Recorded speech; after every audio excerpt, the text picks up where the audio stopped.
The Miskeen and the Majnoon. Like storms in the dunya, so are the trials that lead to triumph, the struggle to make it halal love, faith, and trust in Allah. Hanan and Yusuf, practicing Muslims in their early 20s, found themselves in a haram relationship. What began as friendship had grown into something more, and guilt weighed heavily on their hearts.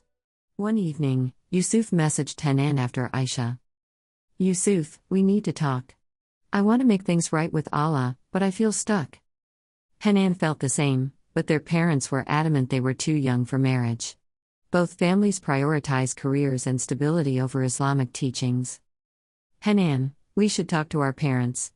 Maybe they'll understand with Allah's guidance." Facing their parents. The next morning, Yusuf approached his parents. "Yusuf, I want to marry someone to make things halal."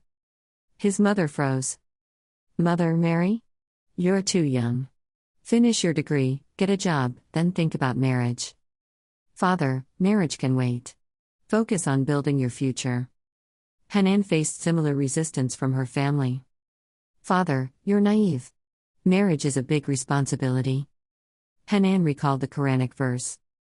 "And marry those among you who are single. If they are poor, Allah will enrich them out of His bounty." Surah An-Nur, 32.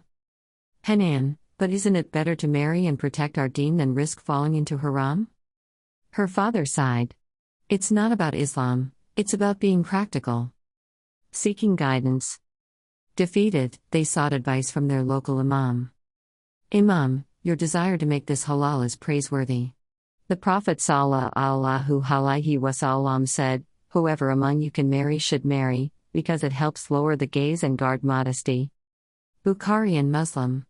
Speak to your parents respectfully, remind them of the urgency, and make dua for Allah to soften their hearts. Encouraged, they decided to try again. A change of heart. This time, they came prepared with Islamic evidence and a clear plan. Yusuf approached his father with a hadith. "Yusuf, the Prophet ﷺ said, 'When someone whose religion and character please you comes to you with a proposal, marry him. If you do not, there will be fitna on earth.' Tirmidhi. Delaying marriage doesn't guarantee success, but Allah is the provider." His father paused, considering the wisdom in his son's words. Hanan appealed to her mother's emotions. "Hanan, Mama, I love you and want your blessing. But I want to please Allah. I don't want to displease Him by continuing something haram. Marriage isn't just about finances, it's about protecting our deen." Her mother softened, seeing her daughter's sincerity. Making it halal. After weeks of patience and dua, both families agreed to meet, though hesitations lingered. The imam mediated, emphasizing the importance of prioritizing deen over worldly concerns. "Imam, marriage is half of faith. By supporting them, you are helping them live a life pleasing to Allah and protecting them from fitna." With Allah's help, they agreed to a simple nikah. The nikah? On a Friday afternoon, both families gathered at the masjid for a humble ceremony. The imam reminded them of the Quranic verse. "And of His signs is that He created for you from yourselves mates that you may find tranquility in them, and He placed between you affection and mercy." Surah Ar-Rum, 21. Yusuf and Hanan exchanged vows, grateful to Allah for making the impossible possible. The lesson. Married life wasn't without challenges, but it was peaceful. Together, they grew in their deen and sought Allah's pleasure. Hanan later shared her story with young women. "Hanan, when you seek Allah's pleasure, He makes the impossible possible. Marriage isn't about age or wealth, it's about protecting your faith and building a life of love, mercy, and trust in Allah."